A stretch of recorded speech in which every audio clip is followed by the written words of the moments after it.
Hello friends, welcome back to our YouTube channel game of finance. उम्मीद करती हूँ आप सब अच्छे होंगे। तो फ्रेंड्स, आज इस वीडियो में हम बात करेंगे एक और नए अपकमिंग आईपीओ के बारे में जो 6 नवंबर को ओपन हुआ है और कंपनी का नाम है प्रोटीन ई गवर्नमेंट टेक्नोलॉजीज लिमिटेड। तो फ्रेंड्स, आगे इस वीडियो में हम जानेंगे कंपनी प्रोफाइल के बारे में, company financial, object of the issue, valuation, peer comparison, IPO detail, important date और करंट जीएमपी के बारे में, और जानेंगे कि क्या इस आईपीओ के लिए अप्लाई करना सही रहेगा या नहीं। तो चलिए शुरू करते हैं।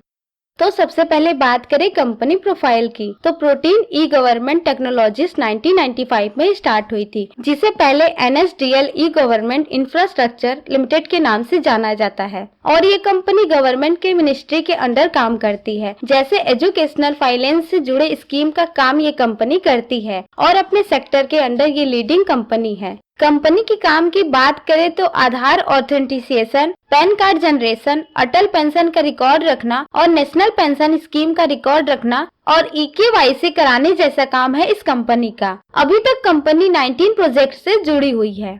ये तो बातें हो गई कंपनी से जुड़े डिटेल्स की। अब बात कर लेते हैं आईपीओ डिटेल की। तो 6 से 8 नवंबर तक आईपीओ ओपन रहेगा और प्रोटीन ई गवर्नमेंट टेक्नोलॉजीज का आईपीओ प्राइस 752 रुपए से लेकर 792 रुपए पर शेयर कंपनी ने तय किया है। इस आईपीओ से फ्रेश शेयर इशू नहीं होंगे और ऑफर फॉर सेल के तहत 61,91,000 शेयर इशू होंगे, जिसकी कीमत 490 करोड़ रहने वाला है। तो टोटल आईपीओ साइज 490 करोड़ का रहेगा। 18 शेयर्स का एक लॉट रहने वाला है और एक लॉट अप्लाई करने के लिए आपको कम से कम 14,256 रुपए खर्च करने पड़ सकते हैं। फेस वैल्यू 10 रुपए पर शेयर रहेगा और रिटेलर के लिए 35% का कोटा रिजर्व किया गया है और ये कंपनी बीएसई में लिस्ट होगी।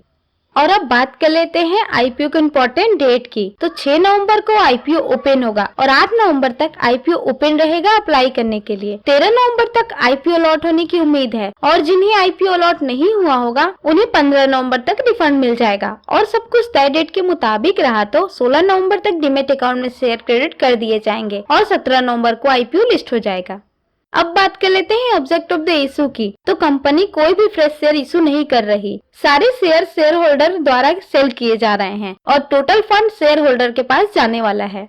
ये तो बातें हो गई आईपीओ से जुड़े डिटेल्स की। अब बात कर लेते हैं कि इस आईपीओ के लिए अप्लाई करना चाहिए या नहीं। तो उससे पहले एक बार कंपनी का फाइनेंशियल चेक करना बहुत जरूरी है। तो आइए एक नजर कंपनी के फाइनेंशियल पे डालते हैं। तो बात करें सबसे पहले टोटल एसेट की। तो फाइनेंशियल ईयर 2021 में 862 करोड़, 2022 में 988 करोड़, 2023 में 1104 करोड़ और फाइनेंशियल ईयर 2023 के जून तक कंपनी का टोटल एसेट बढ़कर 1133 करोड़ का हो गया है। कंपनी का टोटल एसेट बढ़ता हुआ दिख रहा है, जिससे पता चलता है कि कंपनी ने अपने बिजनेस को लगातार एक्सपेंड किया है। अब बात कर लेते हैं टोटल रेवेन्यू की। तो 2021 में 652 करोड़, 2022 में 770 करोड़, 2023 में 783 करोड़ और फाइनेंशियल ईयर 2023 के जून तक 233 करोड़ का रेवेन्यू कंपनी जनरेट कर चुकी है। रेवेन्यू में भी लगातार ग्रोथ हो रहा है। कंपनी लगातार अपना कस्टमर बेस बढ़ाते जा रही है। और अब बात कर लेते हैं प्रॉफिट आफ्टर टैक्स की। तो 2021 में 92 करोड़, 2022 में 143 करोड़, 2023 में 107 करोड़ और फाइनेंशियल ईयर 2023 के जून तक 32 करोड़ का प्रॉफिट हुआ है कंपनी को।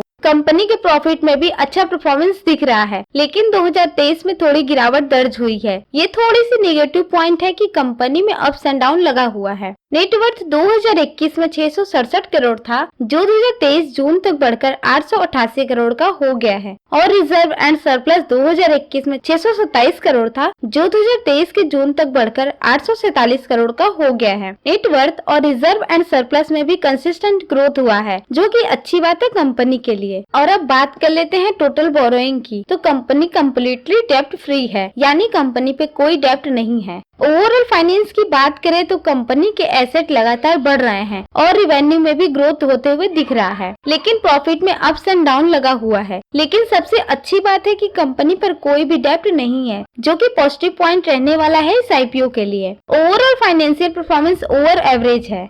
अब बात कर लेते हैं कंपनी के वैल्यूएशन की। तो अर्निंग पर शेयर 26.48 रुपए पर शेयर है और वहीं पीई रेशियो 28.4 से 29.91 के बीच निकल के आ रहा है और रिटर्न ऑन नेटवर्थ 12.49% है और नेट एसेट वैल्यू 212 का है। तो ओवरऑल कंपेयर करने पे कंपनी का वैल्यूएशन ठीक ठाक लग रहा है।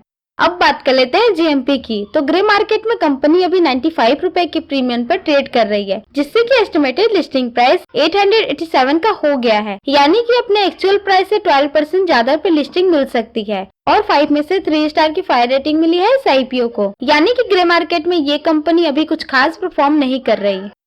अब बात करें लाइव सब्सक्रिप्शन की, तो QIB द्वारा अभी तक 0.01 टाइम ही इस आईपीओ के लिए अप्लाई किया गया है, यानी कि QIB इस आईपीओ में इंटरेस्ट नहीं दिखा रहा। और वहीं नॉन इंस्टीट्यूशनल इन्वेस्टर द्वारा 3.27 टाइम अप्लाई किया गया है और रिटेल इन्वेस्टर द्वारा 2.66 टाइम। तो ओवरऑल ये आईपीओ 1.98 टाइम्स अप्लाई किया गया है और अभी एक दिन का और टाइम है। लेकिन बाकी आईपीओ के मुकाबले प्रोटीन ई गवर्नमेंट टेक्नोलॉजीज का आईपीओ कम सब्सक्राइब हो रहा है। अब बात कर लेते हैं कि इस आईपीओ के लिए अप्लाई करना चाहिए या नहीं। तो कंपनी का फंडामेंटल स्ट्रॉन्ग है और कंपनी का वर्किंग मॉडल बिल्कुल यूनिक है और अपने सेक्टर में लीडिंग कंपनी है और फाइनेंशियल परफॉर्मेंस भी बढ़िया है। तो मैं इस आईपीओ के लिए अप्लाई जरूर करने वाली हूँ। वैसे आप क्या सोचते हैं इस आईपीओ के बारे में, हमें कमेंट करके जरूर बताएं। और आपको वीडियो पसंद आया तो वीडियो को लाइक करें और चैनल को सब्सक्राइब करके बेल आइकन को प्रेस कर दें और अपने दोस्तों के साथ शेयर करना ना भूलें। And thanks for watching.